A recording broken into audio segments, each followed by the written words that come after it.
अस्सलामुअलैकुम रहमतुल्लाहि ताला व बरकातुहू। नाजरीन, मैं हूँ शहजाद अहमद अमजदी और आप देख रहे हैं अपना प्यारा सा चैनल इल्मी दुनिया।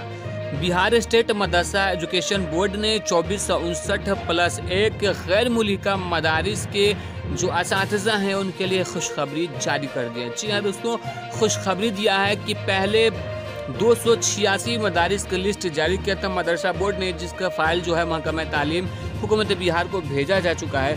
वहीं पे ये दूसरी लिस्ट जो है जारी किया है मदरसा बोर्ड ने है। तो हम पूरी लिस्ट आपको इस वीडियो में बताएंगे, तो वीडियो को अंत तक ज़रूर देखिएगा। और वो लोग भी परेशान न हो जिनकी फाइलें अब तक नहीं पहुंची हैं या लिस्ट में नाम नहीं आया है।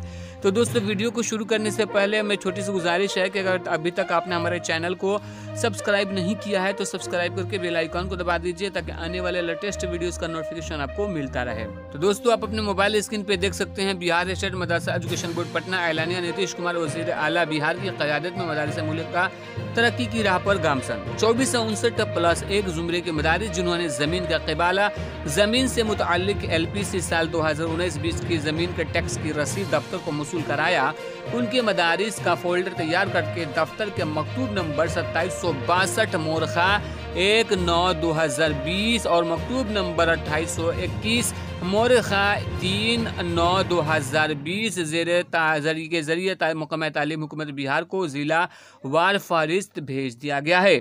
मदारिस की तफसील दर्ज झेल है। वाज़ेह रहे कि जैसे जैसे मदारिस मतलूबा के दस्तावेज़ात मौसूल कराए जाएंगे, उनके मदारिस के फोल्डर को भी तैयार करके महकमा तालीम हुकूमत बिहार को भेज दिया जाएगा।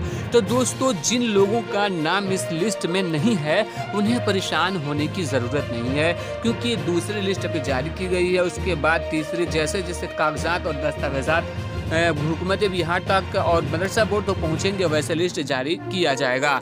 तो दोस्तों, आप अपने मदारिस का लिस्ट इसमें चेक करें। अगर आपके मदरसे का नाम इस लिस्ट में है तो आप हमें कमेंट करके ज़रूर बताएं, नहीं है तब भी कमेंट करके बताएं। वीडियो अच्छी लगे तो लाइक कीजिएगा और ज़्यादा से ज़्यादा लोगों तक इस वीडियो को शेयर कीजिएगा और चैनल को सब्सक्राइब ज़रूर कीजिएगा और अपने दुआओं में याद कीजिएगा।